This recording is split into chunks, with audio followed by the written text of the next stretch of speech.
Hello everybody, Camelia here. Welcome back to my channel. Welcome to a new video. Today I'm going to share with you my thoughts on pattern number 11 from Knipmode magazine issue 5 2024. You'll find here on the channel also the video for the jacket. You know, I made the jacket and the pants from the Knipmode, and you'll find in the video description a link also to the jacket, of course. Where is it? I cannot find it right now. Oh, I see it. So from this these two patterns. So today I would like, or in this video, I would like to talk a little bit about the pants. First of all, don't forget to give me a thumb up to the video. Please, please, please don't forget before you go away from here to see all the other nice videos here on YouTube. So please, it's very, very important. And thank you so much. So let's talk about the pants. I used for the pants, of course, the same fabric that I used for the jacket here. So let's see a little bit the details of these pants. There are these ones here. As you can see, there is, let's see. As you can see, there are a lot of pockets. There are well pockets in the back. There are well pockets in the front. There are pockets on the side of the leg, and I was thinking, should I put them, should I skip them? In the end, I did use them, and I really like them. So there are a lot of details. There is a really wide leg. There is elastic in the back. The only thing here with the elastic in the back is that I think they should have put some gathers here on the leg too, because in my head was that this was a really flat back piece, but actually there is a little bit of how should I say, gathering happening also on the back of the leg, and just that's natural. You cannot put elastic in the back of your waist and then to have a really flat back. And here you have the gathers, but here not. So that's something to keep in mind. They used here a drawstring thing to close the front together with the fly front. Of course, I did, of course, the fly front, but I just used the button to close my pants. So here in the magazine, you know, you can see that there is a wide leg, but it's kind of impossible to see how wide it is because she's standing like that with the leg. And you can also see that the waist is quite high, but it's also not very clear how high it is. So with that being said, I decided to make a size wise. I am in Knipmode for the pants. I'm a size 38, but they have these pants in their size ranges from S till XL, I think, or double XL, something like that. So when they have this range, probably they use other blocks to draft the patterns. I know that I'm a small M or a big S, so I'm between the S and the M. And that's kind of annoying, because I know that if I make an S, it's going to be too small, and if I make the M, it's going to have a little bit too much room. So anyway, I went with the size with the size M. I went with size M. And I know that with Knipmode, I need to add a little bit of length to my rise. So something like this. And this is the back of the pant, of course. And you know, I'm just going to show it here. I forget that I have the cam here. So here is the back. Okay, let's put the front away. Here is the back. And this is a size 38. No, not the size M, as I said, sorry. So this is a size M. I have here, you know, I measured my crotch very carefully to see if it's enough. I compared with the other pair of linen pants that I made a while ago from Knipmode, and from all that measuring, everything showed me that there was a lot of length here at the waist. The waist was really long, and then thinking that I get another 3 or 4 centimeters extra for the waistband. So it was crazy length for the really high. And I don't know if that's because they used then the crop jacket, but I mean, it was just too high. So anyway, after measuring the crotch, I decided that I need to have a little bit of extra length. Also in the other pants that I made, I added here. So just because, you know, to give, otherwise the pants are going between things, you know. So I just made here a slash. I added what I needed, and it's a hinge here, as you can see. Put some paper, and this is what I used. Here is also already cut 3 centimeters. I made it 3 centimeters lower, and that's why I also used, if I'm not mistaken, the lower part of the pocket, or did I?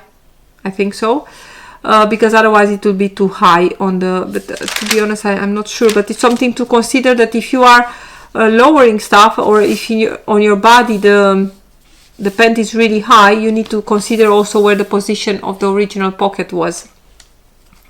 So this is for the back, and I always measure myself fresh the hip, and I measure the waist to be sure that I also measure the pattern sometimes, just to be sure that there is enough ease.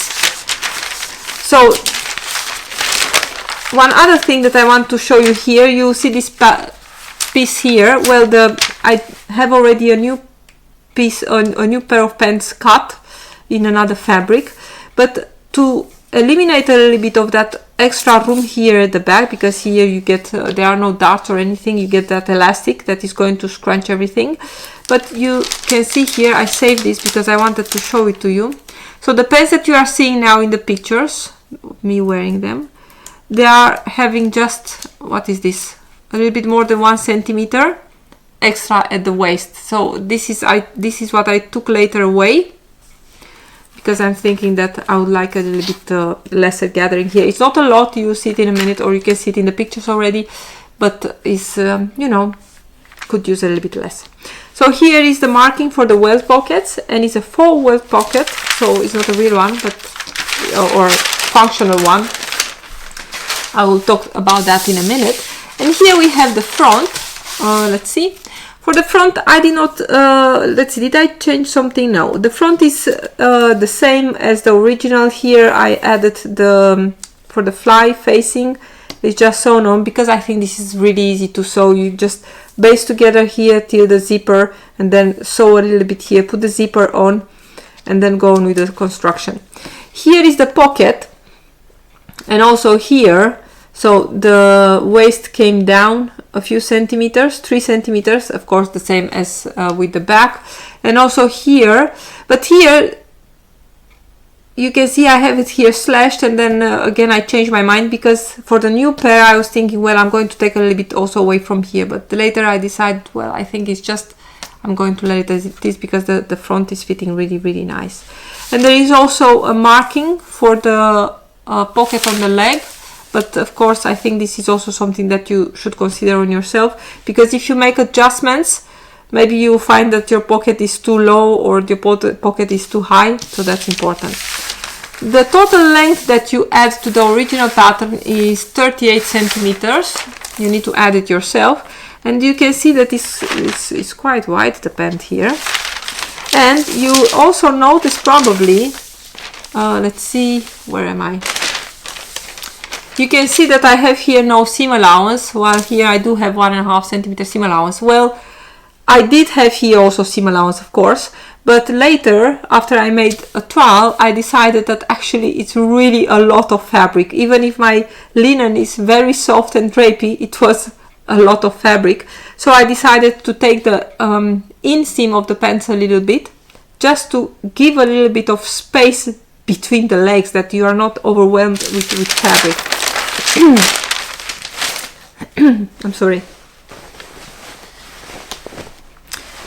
And I know that they say that, and I'm saying that also, use the same quality of weight fabric for a test garment that you'll use for the for the final garment.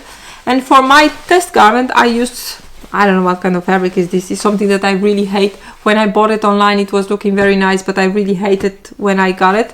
So you can see it here. Here is the front, is flat. I had no zipper in my toile, it was really not necessary, and here is the back with the gathering. I'm going to try to make a little video or a picture or whatever of the original pant, how it was looking with all the fabric here between the, without the adjustment that I made later on the inseam. But it was a lot. It was a lot of fabric, and it made such a big difference to shave that. How much did I take? Let me see. I didn't want to take anything from the crotch. You can see it here. I just I started to blend a little bit lower, you know, and then all the way down to the leg, because I really don't want to affect the length of my crotch seam.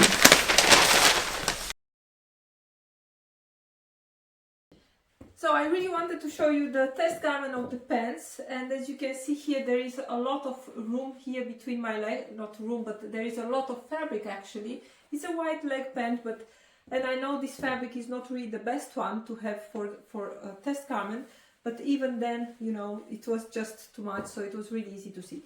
Now, also about the waist, well, my waist is somewhere here, but as you can see with the waistband, they were just really too high, so that's why I decided that actually I really liked to have the waist at actually here, where in the end I also made it.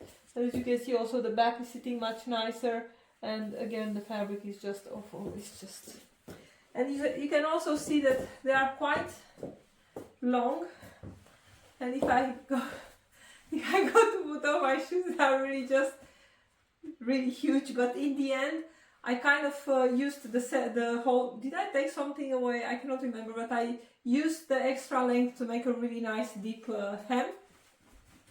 And you know, to compare, I'm just going to put these ones off and put the final ones, and you'll see what a big difference the 1 centimeter, 1.5 centimeter makes that I took from here, from the crotch, just below the crotch line, all the way down. And you'll see what a big difference makes if you have just a little bit, you see, just a little bit of space. So I know my top is not fitting with the pants, but this is, look at this, look what a big difference is making just to have a little bit of room showing between the legs, just a little bit.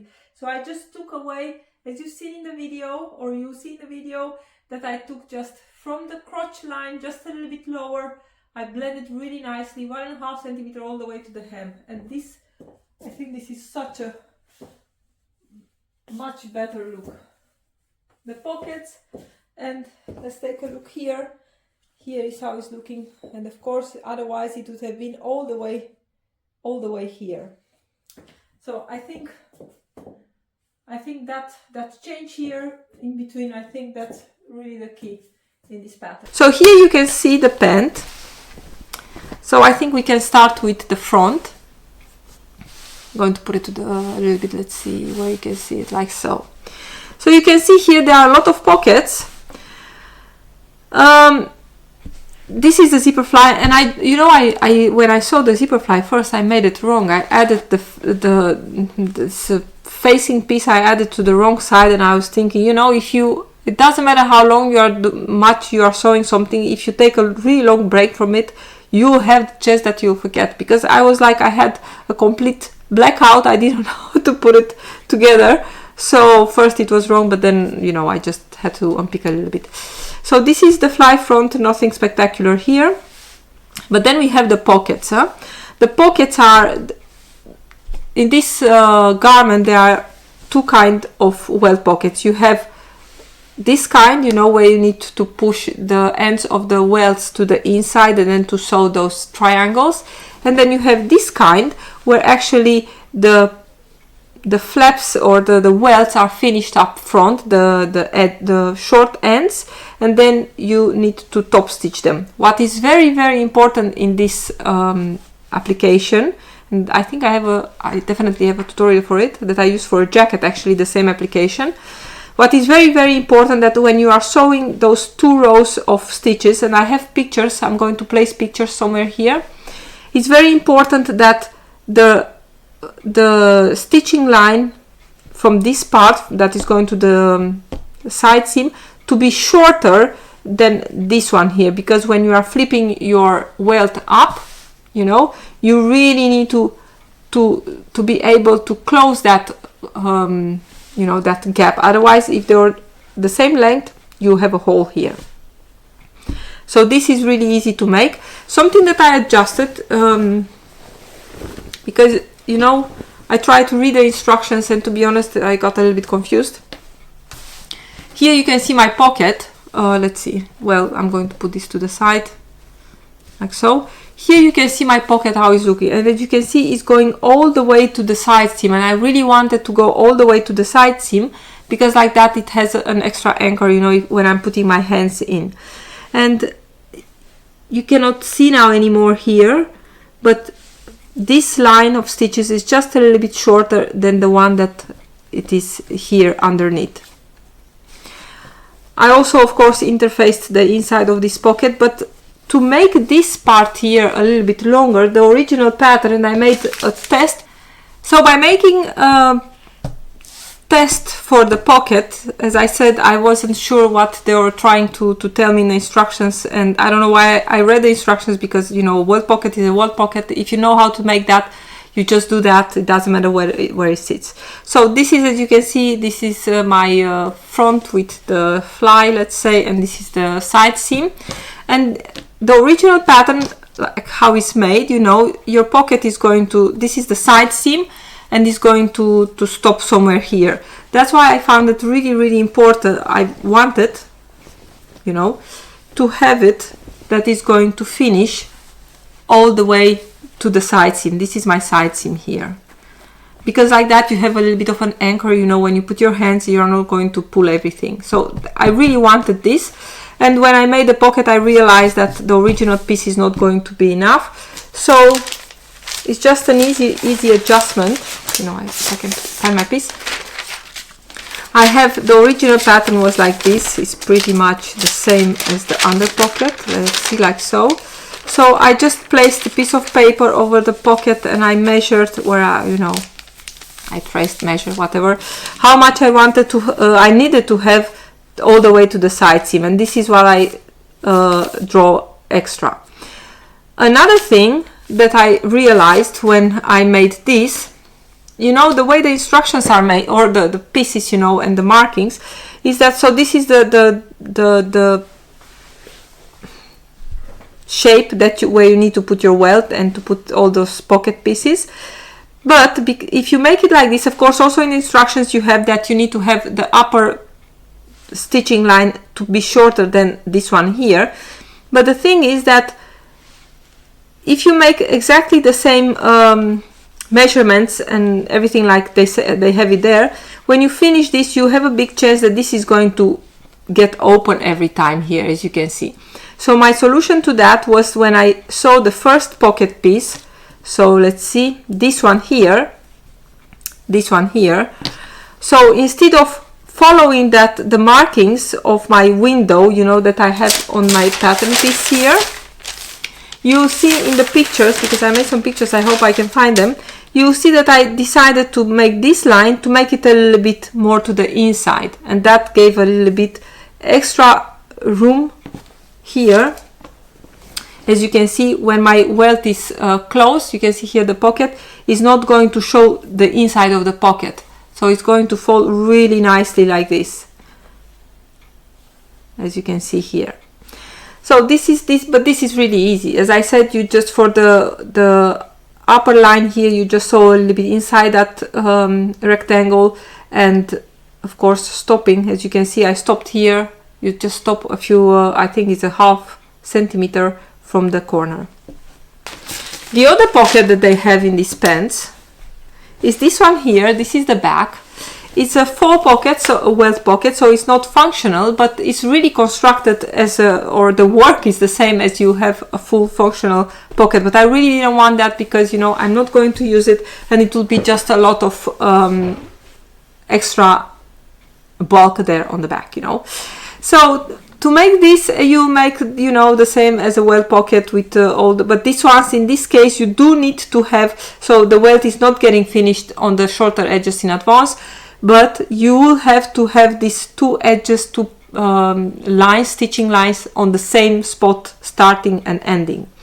Later, I've seen from Burda a really nice trick on one of their latest patterns, where they have that, imagine that this would be just a rectangle of fabric. They finished the, let's see, I'm just going to cut a piece from here. They finish the edges like they do on the front pockets, let's say. let's see. I hope I don't cut my pants. So they make a little welt, they sew the ends, they finish the ends, turn it to the outside, and then you just sew it here on the placement, you turn it up and you just top stitch, and then you have really like a welt pocket, but with much lesser work. But anyway, it was nice to make them. And you have also a little strip of fabric to, you know, when this is getting opened, to show the same fabric. So a lot of welt pockets, and then you have of course the pockets on the leg, which I was thinking, well, you see the pattern piece here, it's just huge, and I was thinking if I need to put this one on my leg, it's going to be really too big. And it was not. I think it's working really great with the size of the pant, and they have also a button on the in the Knip Mode with a buttonhole, but you know, I decided to skip that, so I have it nice and clean like this. It's also staying close, so that's not a problem. And here you can take a peek at the waistband with the elastic. As you can see, there is quite a bit of gathering happening here, so by taking that in total maybe 3 centimeters, so 1.5 on both sides, somewhere there, I will have a little bit lesser gathering happening here. But it's a nice idea, you know, to have this really flat front and then just a little bit of elastic on the back. And I have belt loops and all that, so a lot of details in these pants. So if you have before I get to the questions, I also decided to have a really wide hem, because a wide hem is working very nicely in a wide leg like this. It's giving a little bit of weight to the pant, and it's hanging much nicer. So this is everything that I had to say about the pants 11, right, from Knipmode May 2024. If you have any questions, or I don't know, whatever, just put them here under the video, and I will do my best to answer them. I hope you enjoyed the video. Don't forget to give me a thumbs up. Thank you so much for watching, everybody. Bye.